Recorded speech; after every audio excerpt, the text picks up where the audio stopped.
여러분 안녕하십니까? 얼마 전에 윤석열 대통령이 임명을 강행한 KBS 박민 사장. 박민 사장이 취임하기도 전에 공식 업무를 시작하기도 전에 주진우를 날렸으며 좌파 방송인들을 발칵 뒤집어 엎었지요. 저의 첫 직장이기도 했던 KBS 점점 정상화로 가고 있다라는 소식들이 터져 나오고 있습니다. 좌파 매체들 KBS 박민 사장 바뀌더니 KBS 9시 뉴스 이렇게 바뀌다니, 한마디로 좌파 매체들이 난리가 났다라는 기분 좋은 소식이 되겠습니다. 정성찬TV 좋아요, 구독, 알림은 큰 힘이 되겠습니다.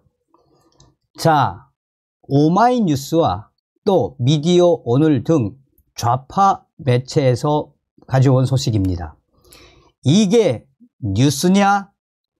사장 바뀐 이후 KBS 9시 뉴스 이렇게 바뀌다니. 지난 13일 박민 신임 KBS 사장이 취임을 했습니다. 그가 문화일보 논설위원 시절 쓴 편향적 사설, 법조, 언론인, 클럽 회장 경력 등을 미루어 볼 때 KBS의 지각 변동이 일어날 것이라고 예상은 했습니다. 실제로 박민 사장은 KBS를 장악하고 철퇴를 휘두르는 모양새입니다. 그는 취임하기도 전에 메인 뉴스 앵커와 시사 라디오 진행자들을 대거 교체했습니다.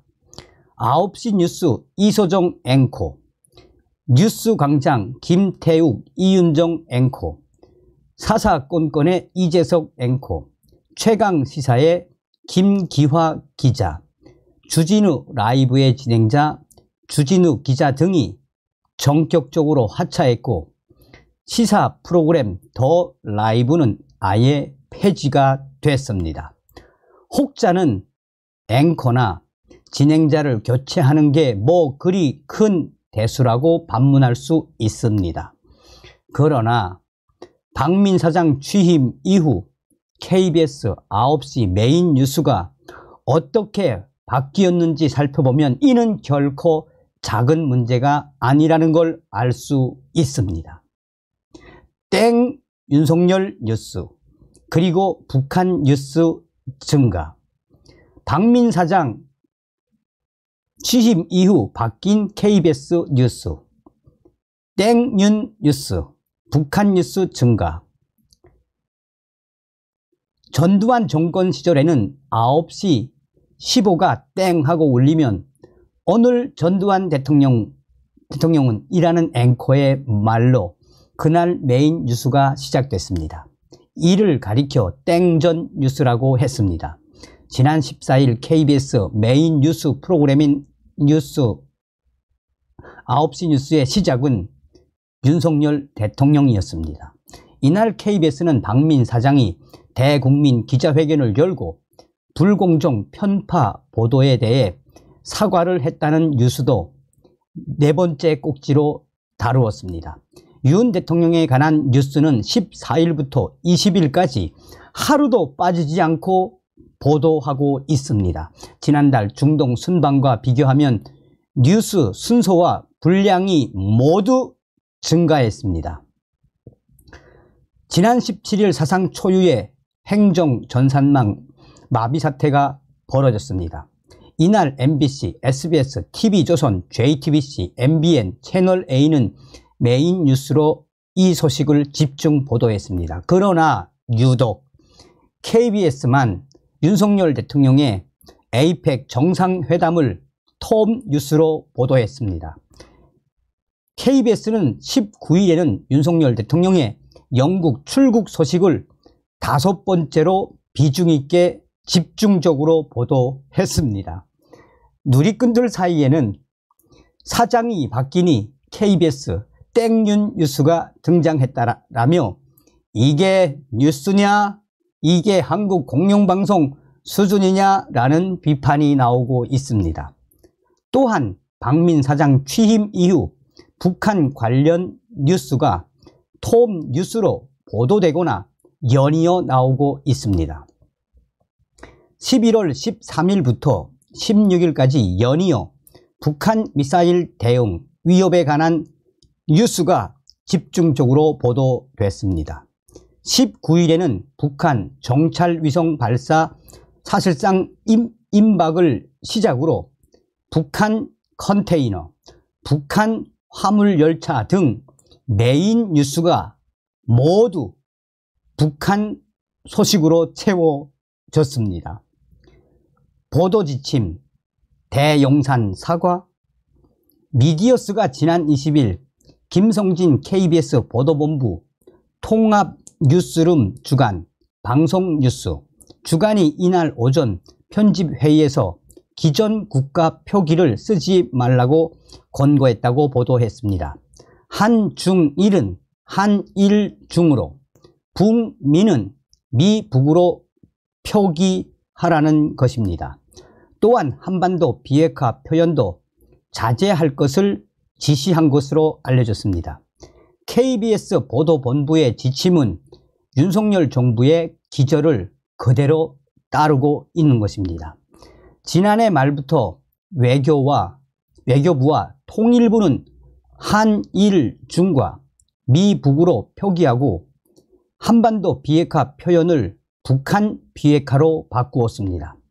지난 14일 박민 KBS 사장과 신임 본부장들이 대국민 사과 기자회견에 대한 비판의 목소리도 나왔습니다. 윤창현 언론노조 위원장은 미디어 오늘과의 인터뷰에서 KBS 내부의 저널리즘 문제가 있는 사례를 언급할 수 있다고 생각한다라며, 하지만 그러려면 내부의 평가 작업이 우선돼야 하지만 이 모든 것이 삭제됐다라며, 임명 이틀째인 KBS 박민 사장 체제에서 막 내리꽂은 간부들이 이틀 만에 평가 작업을 할 수 있었나라며, 대국민 사과라고 하지만 사실상 대용산 사과를 한 것이라고 지적을 했습니다. 보수 정권마다 되풀이되는 언론 장악, 그리고 분노하지 않는 기자들. 이명박 정권에서는 YTN을 시작으로 MBC와 KBS 기자, PD들의 대규모 징계와 해고가 속출됐습니다. 언론인들은 이 시기를 언론의 암흑기라고 불렀습니다. 2009년 한국의 세계 언론 자유 지수는 69위로 2006년 31위보다 30단계 넘게 하락했습니다. 당시 청와대 홍보수석은 국정원 MBC 장악 문건 작성을 지시했다는 의혹을 받고 있는 이동관이었고, 방송통신위원장은 방통대군이라고 불렸던 최시중이었습니다.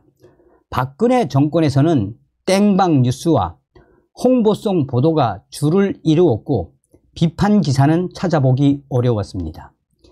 기자회견에서는 청와대 출입 기자들의 질문 순서와 질문 내용이 사전에 유출된 내용과 똑같아 사전 연출 의혹도 받았습니다.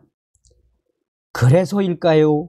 2016년, 2017년 박근혜 탄핵 촛불 집회를 취재하는 방송사 카메라들은 순환을 당해야만 했습니다. 시민들은 기자와 카메라를 향해 야유를 보냈고, 이들은 시민들의 퇴출 요구에 자리를 떠야만 했습니다. 보수 정권이 들어설 때마다 언론인에 대한 탄압과 언론 장악이 이루어졌습니다. 윤석열 대통령은 이동관 전 청와대 홍보수석을 방송통신위원장에 임명했습니다. 이명박 정권에서 방통위원장은 방통대군이라 불렸다는 점에서 언론 장악을 위한 움직임이 재현되고 있다는 지적이 나오고 있습니다. 시민들은 기자들에게 권력을 감시하고 정권에 맞서라고 요구합니다. 하지만 과거와 달리 싸우는 기자는 점점 사라지고 있습니다.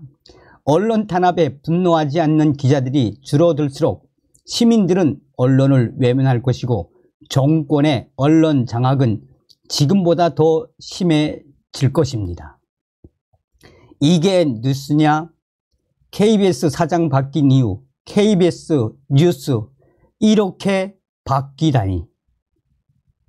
다음 시간에 뵙겠습니다. KBS 잘하고 있습니다. 별공.